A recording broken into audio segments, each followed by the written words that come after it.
जय गौ माता, जय गोपाल। परम पूज्य शंकराचार्य भगवान के श्री चरणों में प्रणाम करता हूँ।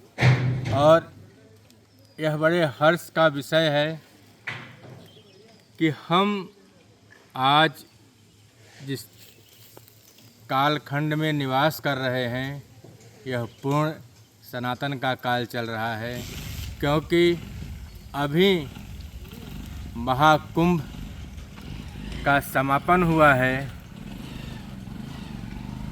और लगभग 70 करोड़ सनातनी गंगा जी में, भगवती गंगा में डुबकी लगा करके यह प्रमाणित किए हैं कि हम सब सनातनी हैं, यह देश सनातनी है, हमारी संस्कृति सनातनी है।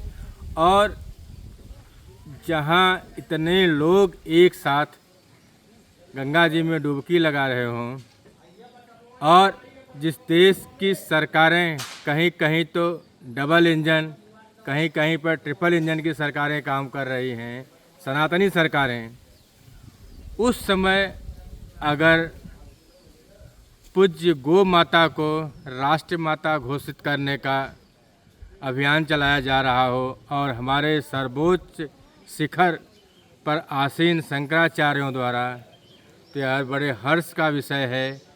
और इसके पीछे का जो आशय है राष्ट्रमाता घोषित करने का, वह मूल उद्देश्य है कि गोवध बंद हो।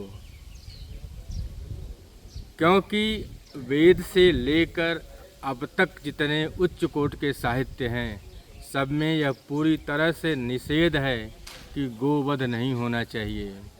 परंतु खेद का विषय है कि अभी तक इसमें त्वरित गति से यह कार्य हो रहा है, जिससे दुखी होकर के चारों पीठ के शंकराचार्य एकजुट होकर के यह आह्वान कर रहे हैं कि राष्ट्रमाता घोषित करने के साथ साथ पूर्ण रूपेण गोवध बंद किया जाए। और हमें पूर्ण विश्वास है कि पूज्यपाद द्वारा चलाए जा रहे अभियान को पूर्ण सफलता मिलेगी और हम इस पाप से मुक्त होंगे कि हमारे देश में गो हत्या हो। यह मुझे कहने में भी पाप लग रहा है, क्यों कि गो माता भारतीय संस्कृति की, भारतीय सभ्यता की, भारतीयता की मेरुदंड हैं। अगर ऐसा नहीं हुआ तो फिर सच पूछिए तो सनातनी कहने में मुझे दुख होगा।